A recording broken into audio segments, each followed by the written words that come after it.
This video is sponsored by KiwiCo. More about them at the end of the show. This is a picture of the supermassive black hole at the center of our Milky Way galaxy, known as Sagittarius A star. The black hole itself doesn't emit light, so what we're seeing is the hot plasma swirling around it.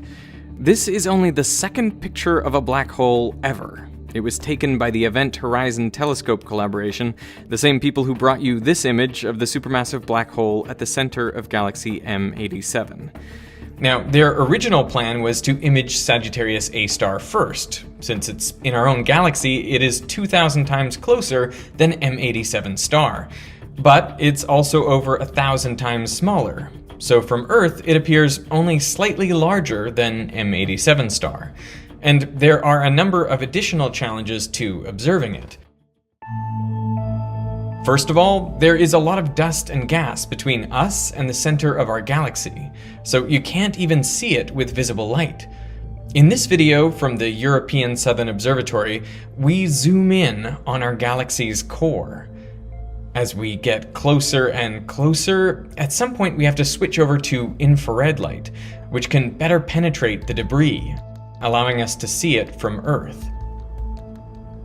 Over the past 3 decades, we've been able to peer into the heart of the Milky Way and witness something truly amazing.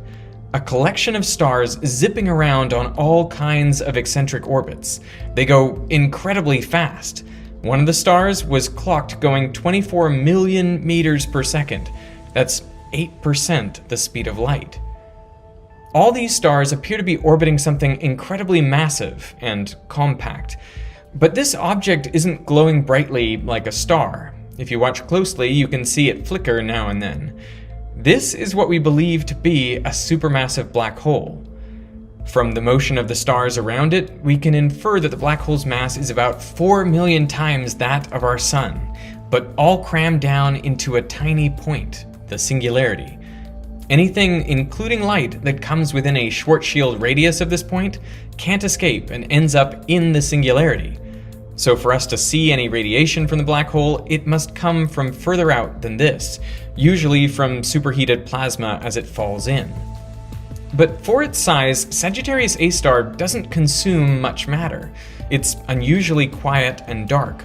The supermassive black hole at the center of M87, in contrast, is much more active, gobbling up matter from its accretion disk. Plus, since it's over 1,000 times bigger, it takes 1,000 times longer for objects to orbit it. And that means, from Earth, its appearance over time is more consistent, in contrast to Sagittarius A star, where things can change on the order of minutes. These visualizations are from Luciano Rizzola and colleagues at Goethe University Frankfurt.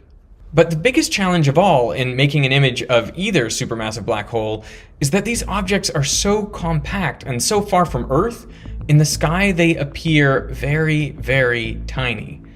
To get a sense of just how tiny, take the whole sky and divide it into 180 degrees. The Andromeda galaxy spans about 3 degrees. Then divide 1 degree into 60 arc minutes. And 1 arc minute into 60 arc seconds. Divide an arc second into 100. Into 100 again. And into 100 once more. And this is the size of the black holes on the sky. It's equivalent to taking a picture of a donut on the moon. Now, there is no optical telescope on Earth that could produce such an image. So in this video, I want to answer 2 questions. How did they do it? And what are we actually looking at? So starting with, how did they make these images of black holes? Well, the first thing to know is they weren't made with visible light. They were made using radio waves with a wavelength of 1.3 millimeters. So all the observations were taken by radio telescopes, which essentially look like huge satellite dishes. When a source emits radio waves, they travel out radially in all directions. But Earth is so far away that by the time they reach our planet, the wavefronts are almost completely flat and parallel. This is known as a plane wave. A radio telescope works by scanning back and forth across the sky. When it is pointed directly at a radio source, it produces a bright spot. That's because all the radio waves travel the same distance, bounce off the dish, and are received at the same time. So they are in phase, meaning peaks line up with peaks and troughs with troughs. They constructively interfere. As the telescope moves past the source, some of the radio waves now travel farther than others, and therefore they meet up out of phase, destructively interfere, and the intensity of the signal drops to zero. To make a sharp image, you want this drop-off to be as steep as possible. So the telescope produces peak intensity only when aimed directly at the source, and then the intensity drops rapidly when the dish is moved just a tiny bit in any direction. There are two ways of achieving this. One is to observe higher frequency radio waves. That way, any slight movement of the telescope represents a greater fraction of a wavelength. This causes destructive interference to occur sooner. The other way is to increase the diameter of the telescope. This increases the difference in path length between radio waves on opposite sides of the telescope for a given angular adjustment.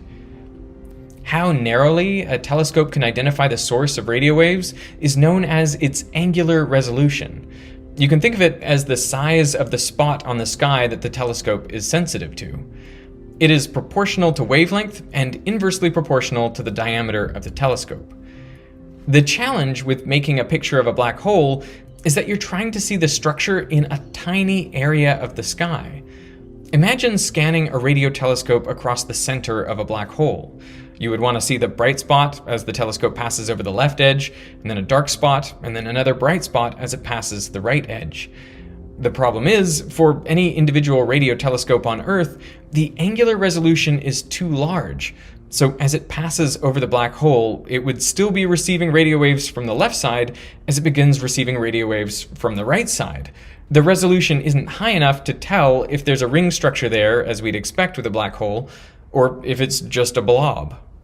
Observing at shorter wavelengths isn't really an option, because that light is blocked either by our atmosphere or by the matter around the black hole. So if you want to improve resolution, the only way you can do it is by increasing the diameter of the telescope. But if you actually do the calculation, you find that the telescope you'd need would have to be the size of the Earth in order to see the ring of a black hole, which is obviously impossible. But there is a way to do something that's almost as good. You don't need a complete dish the size of the Earth, just pieces of it, individual radio telescopes that are separated by distances up to the Earth's diameter. As long as you can properly combine the signals from all these distant telescopes, you get the constructive and destructive interference required to achieve the same angular resolution as an Earth-sized dish. This technique is called Very Long Baseline Interferometry. So the Event Horizon Telescope is not just one telescope, but a global network of radio observatories. All these telescopes observe Sagittarius A star at the same time. Unlike a single telescope, you can't bounce all the radio waves to a central receiver and add them up in real time. So instead, each telescope records the signal at its location and the exact time down to the femtosecond. Petabytes of data are generated. But now that data needs to be brought together. And the fastest way to do it was actually to carry hard drives as hand luggage to centralized locations. Now, think about the data we've got. Electrical signals and precise timings from a number of radio telescopes around the world. But none of those radio telescopes has enough angular resolution to see the ring of the black hole. So how do you combine that data and get finer detail than any of the inputs? Well, there is additional information in the relative distances between these telescopes and in the time delays between when a wavefront hits one telescope relative to the others. Imagine combining the signals from two distant telescopes. Let's say they both received the same wave at the same time, so those waves were coming in phase. Well, then the source must have been located directly between them. The radio waves would have traveled the same distance to each telescope to arrive at the same time. Except with just two telescopes, that only narrows it down to a line in the sky that is equidistant from both telescopes. The source could have been anywhere on that line. And it's actually worse than that. It's possible that the source could be exactly one wavelength closer to one of the telescopes, and that way the radio waves would still arrive perfectly in phase. Or the difference could be 2 or 3 or 4 wavelengths, but you get the point. So from one pair of telescopes, the information we get about the source is actually a series of bright and dark fringes. Telescopes that are close together produce wide fringes, while those that are far apart produce narrow fringes. So to make an image, you need pairs of telescopes at all different orientations and different distances apart. Each pair makes a different interference pattern. And then by combining all these patterns, we get an image of the black hole which created them. But now that we have this picture, what exactly is it showing us? Well, this is how I explained it when the first image of a black hole was released. So here is my mock black hole of science. And this sphere represents the event horizon. Once you're inside here, there's no coming back, not even for light. The radius of the event horizon is known as the Schwarzschild radius. Now, if we were just to look at a black hole with nothing around it, we would not be able to make an image like this because, well, it would just absorb all electromagnetic radiation that falls on it. But the black hole that they're looking at has matter around it in an accretion disk. In this accretion disk, there is dust and gas swirling around here very chaotically. It's incredibly hot. We're talking millions of degrees, and it's going really fast, a significant fraction of the speed of light. And it's this matter that the black hole feeds off and gets bigger and bigger over time. But you'll notice that the accretion disk does not extend all the way into the event horizon. Why is that? Well, that's because there is an innermost stable circular orbit. And for matter around a non-spinning black hole, that orbit is at 3 Schwarzschild radii. Now, in all likelihood, the black hole at the center of our galaxy will be spinning, but for simplicity, I'm just considering the non-spinning case. You can see my video on spinning black holes if you want to find out more about that. So this is the innermost orbit for matter going around the black hole. If it goes inside this orbit, it very quickly goes into the center of the black hole and we never hear from it again. But there is something that can orbit closer to the black hole, and that is light. Because light has no mass, it can actually orbit at 1.5 Schwarzschild radii. Now here I'm representing it with a ring, but really this could be in any orientation, so it's a sphere of photon orbits. And if you were standing there, of course you could never go there, but if you could look forward and actually see the back of your head, because the photons could go around and complete that orbit. Now the photon sphere is an unstable orbit, meaning eventually either the photons have to spiral into the singularity or spiral out and head off to infinity. Now the question I want to answer is, what does this black quote-unquote shadow in the image correspond to in this picture of what's actually going on around the black hole? Is it the event horizon? Are we simply looking at this? Or is it the photon sphere or the innermost stable circular orbit? Well, things are complicated. And the reason is this black hole warps space-time around it, which changes the path of light rays. So they don't just go in straight lines like we normally imagine that they do. I mean, they are going in straight lines, but space-time's curved, so yeah, they go in curves. So the best way to think of this is maybe to imagine parallel light rays coming in from the observer and striking this geometry here. Of course, if the parallel light rays cross the event horizon, we'll never see them again, so they're gone. That will definitely be a dark region. But if a light ray comes in just above the event horizon, it too will get bent and end up crossing the event horizon. It ends up in the black hole.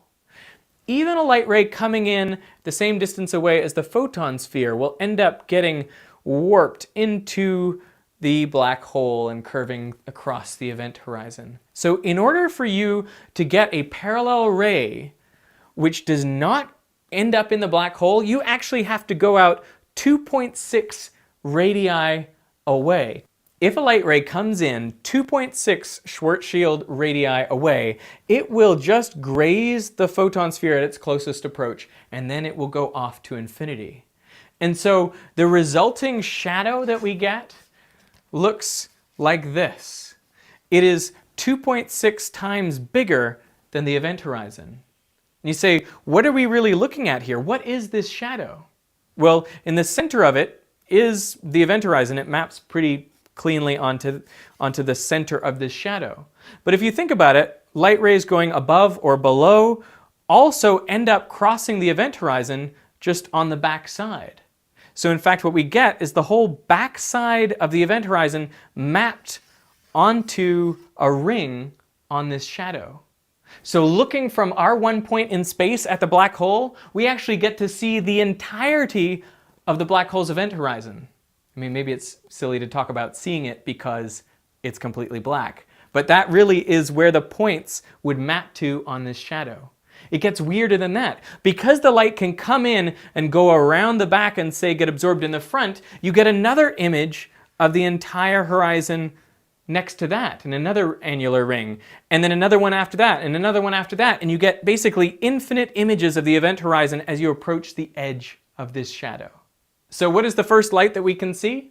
It is those light rays that come in at just such an angle that they graze the photon sphere and then end up at our telescopes.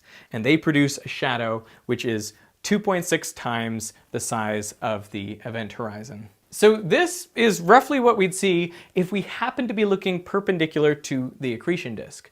But more likely, we will be looking at some sort of random angle to the accretion disk. We may be even looking edge on. And in that case, do we see this shadow of the black hole? You might think that we wouldn't. But the truth is, because of the way the black hole warps space-time and bends light rays, we actually see the back of the accretion disk. The way it works is light rays coming off the accretion disk bend over the top and end up coming to our telescopes. So what we end up seeing is something that looks like that. Similarly, light from the bottom of the accretion disk comes underneath, gets bent underneath the black hole, and comes towards us like that. And this is where we get an image that looks something like the interstellar black hole. It gets even crazier than this, because light that comes off the top of the accretion disk here can go around the back of the black hole, graze the photon sphere, and come out the bottom right here, producing a very thin ring underneath the shadow.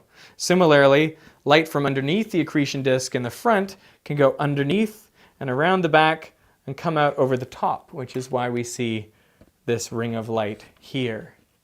This is what we could see if we were very close to the black hole, something that looks truly spectacular.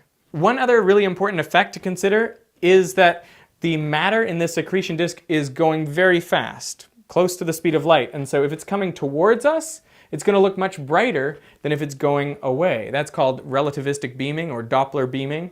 And so one side of this accretion disk is going to look much brighter than the other, and that's why we're going to see a bright spot in our image. So hopefully this gives you an idea of what we're really looking at when we look at an image